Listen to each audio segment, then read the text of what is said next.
So Telangana రాష్ట్రంలో రీసెంట్గా జరిగినటువంటి తుఫాను ప్రభావం వల్ల వరంగల్లో జరిగినటువంటి నష్టం మనం చూసినాం. అదేవిధంగా వరంగల్ కావచ్చు, ఖమ్మం కావచ్చు, నల్గొండ కావచ్చు, కరీంనగర్ కావచ్చు, ఇక్కడ ప్రాంతాల్లో రైతులు చాలా పెద్ద ఎత్తున నష్టపోయినటువంటి విషయం గమనిస్తూ ఉన్నాం. పండించినటువంటి ధాన్యం ఏదైతుందో దాన్ని కొనుగోలు చేయలేక ప్రభుత్వం విఫలమైంది. అదేవిధంగా పంట పండుతున్నటువంటి క్రమంలో చేతికొచ్చినటువంటి పంట ఈరోజు వర్షాల వల్ల దెబ్బతిన్నది. దాదాపు 4.5 లక్షల ఎకరాలకు సంబంధించిన పంట నష్టం జరిగింది. అదేవిధంగా ఏదైతే ధాన్యాన్ని ఐకేపీ సెంటర్లకు తీసుకొచ్చి అమ్ముకుందాం అనుకున్నటువంటి దాదాపు వేల లక్షల మంది రైతుల యొక్క ధాన్యం తడిసి ముద్దయింది. ఈ క్రమంలో రైతులు విలవిల్లాడుతూ ఉన్నారు. అదేవిధంగా పాలకుల యొక్క నిర్లక్ష్యం వల్ల, వాళ్ళ ప్రణాళిక లేనటువంటి విధానాల వల్ల ఈరోజు వరంగల్ నగరం ఏ విధంగా ఈరోజు సగం వరంగల్ నగరం, ఇటు ట్రై సిటీస్ అంటాం కదా, వరంగల్ కావచ్చు, హన్మకొండ కావచ్చు, కాజీపేట కావచ్చు, ఈ ట్రై సిటీస్లో దాదాపు సగం నగరం మొత్తం కూడా ఈరోజు నీళ్ళమయమైపోయి, వరదమయమైపోయి ఈరోజు ప్రజలకు ఆస్తి నష్టం చాలా పెద్ద ఎత్తున జరిగింది. అదేవిధంగా ప్రాణ నష్టం కూడా కొంత జరిగిన విషయం వాస్తవం. సో ఇవన్నీ కూడా కొంత ప్రభుత్వానికి కనువిప్పు కావాలి. ఎందుకంటే ఎప్పుడు వర్షాకాలం వచ్చినప్పుడే ఏదో తాత్కాలికమైనటువంటి చర్యలు చేపడతామంటే కుదరదు. వరంగల్ లాంటి మహానగరం ప్రతి సంవత్సరం వర్షాల వల్ల ఈరోజు వరదలు వచ్చేసి కొట్టుకపోతూ ఉంటే గత ప్రభుత్వాలు ఏం చేయలేదు, ప్రస్తుత ప్రభుత్వం కూడా ఏం చేయలేనటువంటి ఒక నిస్సహాయ స్థితిలో ఉన్నదా, లేకపోతే ప్రణాళిక లేకుండా ఏం చేద్దాంలే అనేటువంటి ఒక నిర్లక్ష్య ధోరణితో ఉందా అనేది కొంత ఇబ్బందికరమైన పరిస్థితిలో కనబడతా ఉంది. నిన్న రేవంత్ రెడ్డి కూడా వెళ్ళడం జరిగింది. సో ఒకసారి దాని గురించి కూడా ఒకసారి చూద్దాం. ఇక్కడ చూడండి, వెళ్ళి అక్కడ ఉన్నటువంటి కొన్ని ప్రాంతాలను సందర్శించి అక్కడ ఉన్నటువంటి కలెక్టర్లు అధికారులతో మీటింగ్ పెట్టేసి చాలా క్లియర్గా చెప్పడం జరిగింది. ఎకరాకు 10,000 రూపాయల పరిహారం, నీట మునిగిన ఇంటికి 15,000, నిరాశ్రయులితే ఇంద్రమ్మ ఇల్లు, మృతుల కుటుంబాలకు 5 లక్షల చొప్పున పరిహారం. తుఫానుతో 12 జిల్లాల్లో తీవ్ర నష్టం, సీఎం రేవంత్ రెడ్డి. వరంగల్ వరద ప్రభావిత ప్రాంతాల్లో పర్యటన, 7 జిల్లాల కలెక్టర్లు అధికారులతో హనుమకొండలో సమీక్ష అంటూ చూస్తా ఉన్నాం. సో 7 జిల్లాల కలెక్టర్లు అధికారులతోటి హనుమకొండలో నిన్న చాలా డీటెయిల్డ్గా సమీక్ష చేయడం జరిగింది సీఎం రేవంత్ రెడ్డి. దాని తర్వాత ఎకరాకు 10,000 రూపాయలు ఇవ్వడానికి, అదేవిధంగా ఇటు ఎవరైతే ఎక్కడైతే ఆస్తి నష్టం జరిగిందో వాళ్ళ ఒక్కొక్క ఇంటికి 15,000 రూపాయలు ఇవ్వడానికి, అదేవిధంగా నిరాశ్రయులైన వాళ్ళకి ఇంద్రమ్మ ఇల్లు ఇవ్వడానికి కూడా ప్రభుత్వం నిర్ణయించడం తెలుస్తూ ఉంది. సో ఇక్కడ మేము ఒకటే చెప్పదలుచుకున్నాం, ఇక్కడ ప్రభుత్వం ఖచ్చితంగా ఈ యొక్క నష్టపరిహారం ఏదైతే ఉందో ఎంత త్వరగా వీలైతే అంత త్వరగా ఇవ్వాల్సిందిగా మేము కోరుతా ఉన్నాం. ఎందుకంటే గత ప్రభుత్వాలు కావచ్చు, గతంలో మీరు కూడా కావచ్చు, గత సంవత్సరం వచ్చినటువంటి వరదల విషయంలో కూడా మీరు నష్టపరిహారం ప్రకటించడం జరిగింది, ఇంతవరకు రైతులకు అందలేదు. సో గతంలో కేసీఆర్ కూడా ఖమ్మం లాంటి ప్రాంతాలు, ములుగు లాంటి ప్రాంతాలు తిరిగి అక్కడ కూడా రైతులు పరామర్శించినటువంటి ఘటనలు ఉన్నాయి.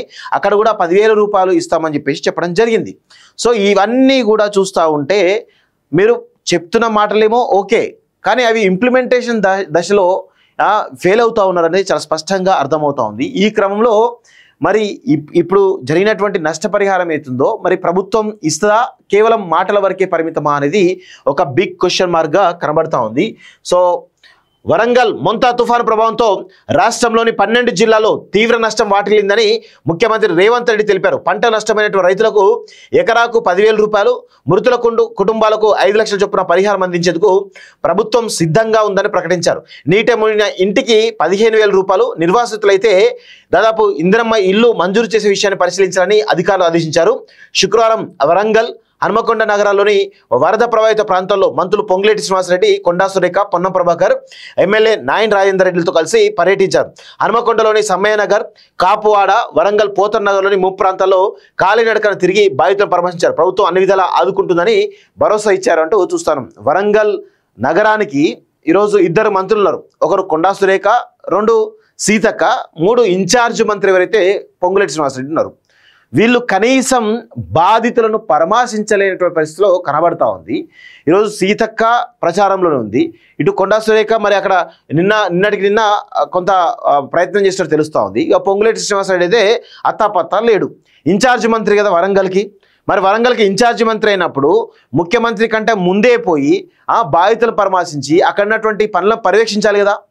అంటే వీళ్ళకు జూబ్లీహిల్స్ ఎన్నిక ముఖ్యమైనది, కానీ ఇక్కడ వరద ప్రాంతాలతోటి ప్రజలు అల్లల్లాడుతూ ఉంటే, ప్రజలు ఇళ్లలోకి నీళ్లు వచ్చేసి ఈరోజు తిండి లేక, తికానా లేక, వాటర్ లేక, కరెంటు లేక ఇబ్బంది పడతా ఉంటే వీళ్ళకు జూబిల్స్ ఎన్నిక ముఖ్యమైపోయింది.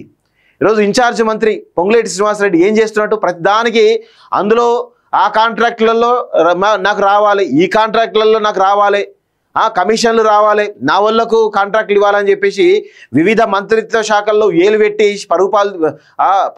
పరువు తీసుకున్నటువంటి పొంగులేటి శ్రీనివాసరెడ్డి ఎందుకు మరి ఇలాంటి విషయాల్లో పైసల మీద ఉన్నటువంటి శ్రద్ధ ఈరోజు ప్రజల మీద లేదు అని చాలా స్పష్టంగా అర్థమవుతుంది. మరి ఖమ్మం ప్రజలు ఎట్లా గెలిపించిర్రు ఆయన అయితే నాకైతే అర్థం కావట్లేదు. కానీ నిజంగా దారుణాతి దారుణం, ఇలాంటి మంత్రిని ఇలాంటి నాయకుడిని ఖమ్మం ప్రజలు ఇంకా భరిస్తున్నారంటే ఇక అది ఖమ్మం ప్రజలకే వాళ్ళ విజ్ఞతకే వదిలేస్తున్నాను నేను. వరంగల్ ఇన్ఛార్జ్ మంత్రి కదా, వచ్చి అన్ని పర్యవేక్షించాలి కదా, అధికారులను అలర్ట్ చేయాలి కదా, ఎందుకు చేయలేకపోతున్నాడు? ఇవన్నీ కూడా ఉన్నాయి. సో ఇప్పుడు ముఖ్యమంత్రి వచ్చే ముందు ఏదో తూతు మంత్రంగా చేసేసి ఏదో చేద్దామనేటువంటి ఒక ప్రయత్నం చేస్తుంది తప్ప ఏమీ లేదు. మన ముఖ్యమంత్రి ముఖ్యమంత్రి ఆల్రెడీ హైదరాబాద్లో ఉండి రివ్యూ చేస్తూ కలెక్టర్లను అధికారులను అలర్ట్ చేస్తా ఉన్నాడు కదా. మరి పొంగులేటి శ్రీనివాసరెడ్డి ఏం చేయాలి? కనీసం ఇన్ఛార్జ్ మంత్రిగా వరంగల్కి వెళ్ళి అక్కడ ఉన్నట్టు ప్రజలను అందరికి పరామర్శించాలి కదా, చేయరు వీళ్ళు. అదే 100% కనబడతా ఉంది. వీళ్ళకు ప్రజలపైన ప్రేమ లేదు, పైసల మీద ఉన్నటువంటి శ్రద్ధ ప్రజలపైన లేదు అనేది చాలా స్పష్టంగా అర్థమవుతా ఉంది. అధికారుల అలసత్వాన్ని ఉపేక్షించాం. ఇక అధికారులే మెయిన్ కల్ప్రిట్ అండి. మీరు సరిగ్గా లేరు ఫస్ట్ ఆఫ్ ఆల్. ఇక అధికారులు ఈ అవకాశాన్ని అదనుగా తీసుకొని వాళ్ళు కూడా ఇదే విధంగా పరిస్థితి కనబడుతుంది. మేము పోయినాం కదా అక్కడికి, మొన్న పోయినాం, నిన్న పోయినాం. మొన్న ఎప్పుడు ఎర్లీ మార్నింగ్ 2ంటికి వరద వస్తే వాళ్ళు గంట సేపట్ల పైకి పోయినారు. అంటే మొన్న ఎర్లీ మార్నింగ్ అర్ధరాత్రి 2 గంటలకి. ఈరోజు మేము పోయినటువంటి సాయంత్రం 6 గంటలకి ఎన్డీఆర్ఎఫ్ బృందాలు పోయి ఆ సమ్మయ్య నగర్ ముందు ఆ గోపాల్పూర్ పోయే రూట్లో అప్పుడు ఎన్డీఆర్ఎఫ్ బృందాలు పోయి ఆ వాటర్ ప్యాకెట్లు ప్లస్ అన్నం ఇవ్వడానికి పోతా ఉన్నారు. అంటే రోజంతా కూడా దాదాపు 16 గంటల పాటుగా వాళ్ళు బిక్కుమంటూ తిండి లేక, నీళ్లు లేక, కనీసం బంధువులకు వాళ్ళ పరిస్థితి చెప్పుకోలేక అధ్వానమైన పరిస్థితులు ఉంటే ఈ విధంగా అధికారులు వ్యవహరిస్తూ ఉన్నారు. నిజంగా అధికారులకు చిత్తశుద్ధి ఉంటే తీసుకుపోవాలి కదా. ఈరోజు వరంగల్ నగరంలోనే హెడ్ క్వార్టర్స్ ఉంటుంది. అక్కడ రిజర్వ్డ్ పోలీసు వేలాది మంది ఉంటారు కదా. మరి ఆ రిజర్వ్డ్ పోలీసును ఎక్కడెక్కడైతే వరద ప్రాంతాలు ఉన్నాయో ఆ వరద ప్రాంతాలకు వాళ్ళను తీసుకెళ్ళి అక్కడ సహాయక బృందాలలో వాళ్ళను కూడా తిప్పొచ్చు కదా. ఎందుకు తిప్పలేదు? రిజర్వ్ పోలీస్ అంటే ఎప్పుడైనా విపత్తు వచ్చినప్పుడు కానీ లేకపోతే ఏదైనా అనివార్య పరిస్థితులు వచ్చినప్పుడు కానీ వాళ్ళు వాడుకుంటారు కదా. మరి ఇలాంటి పరిస్థితుల్లో పోలీసులు ఎందుకు వాళ్ళను కనీసం ఆ రంగంలోకి దించలేకపోయారు? అంటే పోలీస్ డిపార్ట్మెంట్ నిర్లక్ష్యం ఉంది, ప్రభుత్వ అధికారుల నిర్లక్ష్యం ఉంది. దీనివల్ల ఈరోజు ప్రజలు అనేక రకాలుగా ఇబ్బందులు పడుతూ ఉన్నారు. మీకు శాలరీలు ఇచ్చేది, జీతాలు ఇచ్చేది ప్రజల ట్యాక్సులతోటే కదా, ఎవరో అకౌంట్లోంచి వస్తలేవు కదా. మరి ప్రజలు కష్టాల్లో ఉన్నప్పుడు, ప్రజలు ఇబ్బందికర పరిస్థితులు ఉన్నప్పుడు ఇమ్మీడియట్గా రంగంలోకి దించాలి కదా. అంటే అధికారుల యొక్క అలసత్వం ఏ విధంగా ఉందో మనం అర్థం చేసుకోవాల్సిన అవసరం అయితే ఉంది అనేది చాలా స్పష్టంగా కనబడతా ఉంది. ఒక ప్రణాళిక లేదు.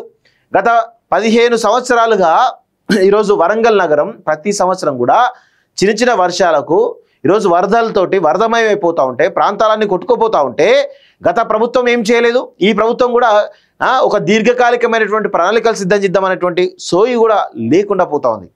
గతంలో 100 సంవత్సరాల క్రితమే కాకతీయులు గొలుసు కట్టు చెరువులు నిర్మించి ఎట్లా ఒకవేళ వరదలు వస్తే ఏ విధంగా వాటర్ ఫ్లో ఉండాలి, ఏ విధంగా నాలాలు ఉండాలి, ఏ విధంగా మత్తడి ఉండాలి, ఏ విధంగా గండి కొట్టాలి, ఇవన్నీ కూడా వందల సంవత్సరాల క్రితమే నిర్మించి పెట్టిరు. అలాంటి నిర్మాణాలలో, అలాంటి చెరువుల పక్కన శిఖం భూములు, ఎఫ్టీఎల్లో, బఫర్ జోన్లలో ఈరోజు భూములన్నింటినీ కూడా కబ్జాలు చేసి, నిర్మాణాలు చేసి చెరువులన్నింటినీ కూడా కబ్జా చేస్తూ ఉంటే ఈరోజు చెరువులో ఉండాల్సిన నీళ్ళల్లోకి ఇండ్లు వచ్చినాయి. మరి ఏం చేస్తే నీళ్ళు మళ్ళీ ఇళ్లలోకి నీళ్ళు వస్తూ ఉన్నాయి. అంటే ఎప్పుడైనా కానీ ప్రకృతికి విరుద్ధంగా మనం పోతే ఖచ్చితంగా ప్రకృతి మనల్ని వెంటాడి వేటాడుతుంది. ఇది గతంలో మన హైదరాబాద్లో చూసినాం, ఇప్పుడు ప్రస్తుతం వరంగల్లో కూడా చూస్తూ ఉన్నాం. సో ఇప్పుడు వరంగల్ ఫ్యూచర్లో 2వ నగరంగా, 2వ రాజధానిగా అభివృద్ధి చెందడానికి ఈ ప్రభుత్వం ప్రణాళిక సిద్ధం చేస్తూ ఉంది. మరి చిన్న వర్షానికి వరదలతోటి అతలాకుతలం అవుతూ ఉంటే ఇక వరంగల్ నగరాన్ని మీరు 2వ రాజధానిగా ఎట్లా తీర్చిదిద్దామని అనుకుంటున్నారు మీరంతా కూడా? ఫస్ట్ వరంగల్ నగరానికి ఒక సమగ్రమైనటువంటి ప్రణాళికబద్ధమైనటువంటి ఒక ప్రణాళిక రూపొందించండి. ఏ విధంగా డెవలప్ చేయాలి, వర్షాలు వస్తేంది, విపత్తులు వస్తేంది పరిస్థితి, ఇవన్నిటిని కూడా ఒక ప్రణాళిక తయారు చేస్తే బాగుంటుంది. అవేమీ చేయకుండా తూతు మంత్రంగా తాత్కాలికమైనటువంటి చర్యలు చేపడితే ఏమొస్తుంది? ఇలా ఇది చాలా దుర్మార్గమైనటువంటి విషయం. ఇప్పటికైనా కానీ పాలకులు తేరుకోవాలి, కనువిప్పు తెచ్చుకోండి, కొంచెమైనా సిగ్గు తెచ్చుకోండి. ఈరోజు ప్రజలకు ఇలా చేస్తే బాగుంటుంది, ఒక ప్రణాళిక సిద్ధం చేయండి. పాలకులు అదే విధంగా మొదటి పరిస్థితి ఉన్నారు, ఇటు అధికారులు అదే విధమైన పరిస్థితి కనబడతా ఉంది. అంతా ప్రజలని ఇబ్బందికర పరిస్థితిలో నెట్టివేస్తున్నారు.